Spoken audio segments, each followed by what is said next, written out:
Dr. Leon, welcome to Yerevan and thank you for joining us today. Thank you for giving us this opportunity. Okay. And so let's start our interview. This year's forum is dedicated to prevention the genocides through education, culture and museums. As the director and founding member of A.R.T.E, an organization promoting respect and tolerance through art and education, you would agree over important, if not pivotal, role of education in terms of prevention. Could you please tell us a little bit about your work, the projects that you do, and what are the main aims and goals of your organization? Just as the name explains, A.R.T.E is Art, Respect, Tolerance, Education. So what is it about? It's about teaching respect and tolerance through art and education. And so it's mixing that. So I was very happy when this year's forum focuses on art and education. I am president of ICMEMO, which is the International Committee in Remembrance of the Victims of Public Crimes. And so, you know, it's like we say, one hand washes the other and they both wash the face. So it's the same commitment. It's this year, for example, we have an annual conference, and this year the conference, and each year it's in a different place, a different location, different host or different museum, and we touch upon different themes that have to do with memorialization. And this year the theme was memory, art, identity. So how is it that we use art to memorialize and identity building or description? And so it's all connected. Some of the projects, for example, and to tie the two, because I'm here representing as president of ICMEMO, which is, like I said, the International Committee of Memorial Museums in Remembrance of the Victims of Public Crimes. Last year we were in the States in Cincinnati, and we had representation from Armenia, Surin, who you probably know, Menukin, and there was someone else from Nigeria. She made her presentation. She works with the National Museums of Nigeria. She made her presentation and explained a little bit about how the role of women, what's happening, not just with the Boko Haram abduction, but is it ongoing, where parents have to sell their girls at 13, and then they become stigmatized if ever they get out of that situation. And so when she finished the presentation, I said, what can we do? And she said, well, make this known, you know, bring attention to what's going on, and try to put a stop to a remedy. We can't, obviously, but we can do something about getting the message out there. And so out of that grew a project which we're doing with different museums and championing A.R.T.E and then museums from the ICOM Council of Museums, International Council of Museums Association, to make a series of conferences and both art exhibits and educational exhibits to raise consciousness about this. That's an example to answer your question. Okay. So you are the moderator of the panel on museums and genocide, supporting genocide prevention through perpetuation of Remembrance Days of genocide victims. What are your expectations with regards to the discussion? Well, we just finished the discussion now. And what results do we have? Yeah, no, it's wonderful that you asked, because I have various comments. Perhaps I say that to every panelist, you know, or I was a moderator. But, you know, various people coming up and saying, this is a really interesting, I don't want to repeat what they said, because if they said this is the most interesting, then, you know, where does that leave the others? But it was challenging because it's after lunch, and after lunch people usually want to go to sleep. Instead, you know, aside from the different presentations, and let me just tell you who was in the panel so that, you know, it was Piotr Siwiński from Auschwitz-Birkenau, director, Christian Jasch from the Wannsee conference in Berlin, Assumpta, if I don't read it, I won't remember her last name, but from Rwanda. She's a very magnificent woman, and she started out singing, which is a way that they deal with the Rwanda genocide, and that was very, very moving and very interesting. So it was a wonderful panel from Armenia, from the Genocide Museum. We had the director of the Genocide Museum, Harutsin Marusyan, Mofidul Haq, who came from Bangladesh, which was very honored also to have, because we invited him to the conference in Israel, the ICMEMO conference in Israel, and while we presented his paper, he himself couldn't come because there's no relations between Bangladesh and Israel. So he could have come, but it wouldn't have been seen in a good light at home for him. And Cameron Hudson, who has an interesting role at the U.S. Holocaust Memorial Museum. Yes. He's senior strategy advisor. And so he also works within the Simon Skjodt Center, which is an advisory body, research and advisory body to the government in terms of preventing future genocide. So, or informing, anyway, being in contact with them. So you are going to cooperate with them even after this forum, yes? Oh, we do. They're members of ICMEMO. We do cooperate. For example, in USHMM, we were there last year. And so they hosted us. We went to Cincinnati because the theme of the conference was slavery, not the Holocaust. But after that, then we visited with Lonnie Bunch, who's a founder and director of the National Museum of African American Culture and History and Culture in the mall. If you haven't been, I suggest you go. It's an amazing, 20 years in the makings, but an amazing feat. And so also Auschwitz, we were there 3-4 years ago when we had the conference in Munich.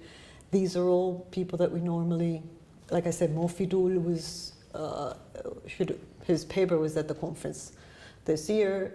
So yeah, these are all people that we're in contact with regularly. Okay, let's now speak about the role of the art, culture and education in terms of reconciliation, not only prevention. Well, for example, this year our host in one of our hosts, because one was Yad Vashem, but one of our hosts in Israel was Masua Center, and their focus is on the Eichmann trial. That is the focus of the reason for being for the center. But they use art as a means, and that's why picking the theme there, as a means to talk about the Holocaust. For victims to feel freer, and so it kind of channels, I was going to say, a certain freedom. And like Friedrich, I mentioned Friedrich Schiller, and he says art is a mother of freedom, basically. It's art should be free, and this is what we all expect of art. And so to bring that into the equation of memorialization, it makes it easier, maybe, for example, for victims to talk about it. It also, like we were at the concert yesterday. Requiem. That's art. And that has the power, music has the power to move you beyond what we can say in words in terms of as historians or museums. Nietzsche said that life without music is not worth living. And so, you put the two together and you say this is a very powerful. Fernand de Varenne today mentioned Charles Aznavour, who unfortunately we lost this year. And I say we because even though he was Armenian, the whole world lost him. Before my children could speak, they were singing Charles Aznavour. And so these are old, and you don't think of Charles Aznavour. You know he's Armenian. You know how involved he was with the Armenian genocide, but you don't think of him as singing a song about, and he does. And Dr. de Varenne brought it up, and I was very thankful for that because it's the power of popular art, not just high art. But in Yad Vashem, I think one of the most touching moments when I was there first time is a painting by a drawing of the sketch by an inmate, by a victim of the Holocaust, and among all of the photographs and evidence and pictures that they have, that was what touched me the most. And I'm sure I'm not alone. Tears just came, flowing out without my saying or doing anything, or anyone else saying or doing anything. So it has that power to move you beyond words, and I think it's fundamental. In memorialization, when you build a really successful memorial, it's art. Yes. Architecture could be art, or it could destroy our lives by looking at something ugly for the rest of the time. Okay. In 2015, Armenia led the global efforts, as you know, to designate this December 9 as the International Day of Commemoration and Dignity of the Victims of the Crime of Genocide and of Prevention of this crime. In your opinion, how this official attribution would promote awareness raising and prevention of genocide? So having that day.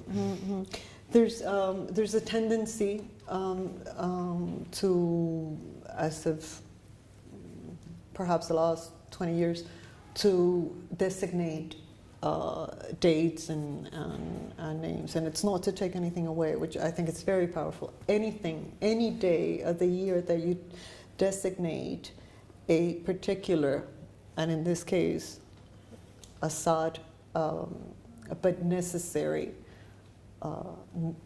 assignment of memory to, is a powerful tool. We luckily live good lives, and we're thankful, hopefully, for them every day, for our lives every day. But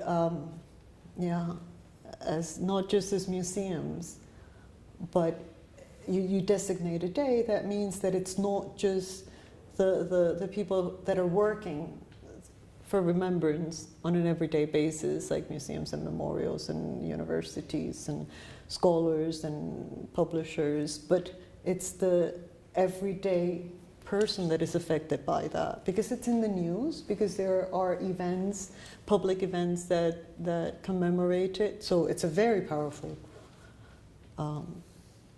tool.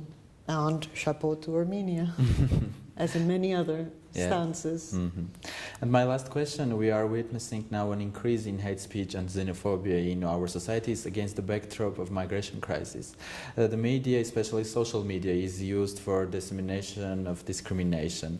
Do you consider this to be a worrying threat that we need to address urgently? What should or could be done? I definitely think it's a threat. I think it's right now, it's one of the biggest threats that we're facing as a society. And I had a short presentation, and I brought it up in the presentation, and I wasn't the only one. I was talking to Aman yesterday, and I said to him, chapeau for bringing it up, because he's a public figure. He's, an institutional UN, and for him to say it means more than if somebody from a museum says it. But what we're doing is letting heads, major heads of governments, have this hatred speech that basically legitimizes what maybe people are feeling but are shy to say. All of a sudden, it becomes okay, and it's not okay. As leaders, political leaders particularly, they should be setting an example, and instead they're promoting xenophobia. And this is a daily, and it's augmenting, not. I was living in Germany 10 years ago. If somebody, would have told me then the situation of the neo-Nazi party growing, etc. I said, no, this is impossible. And I think as a global community, because we all agree that education is the key, so that citizens in and of themselves are educated to not accept this kind of hatred speech, to not respond to this kind of lowest common denominator. Sure, but when you compare that, which is a building block, to the power that a head of government has, and the follow-up, and like you're saying, the social media, how that spreads like a cancer. Mm-hmm. And then you see it on the streets of people, you know, killing each other basically because you're an immigrant, because you're taking my job, excuse me. You know, it's like we're all in the same boat. Either we grow together or we perish together. There's no question about it anymore. Okay, thank you for your interview, and Thank you. hope to see you in Yerevan again. Thank you you. very much.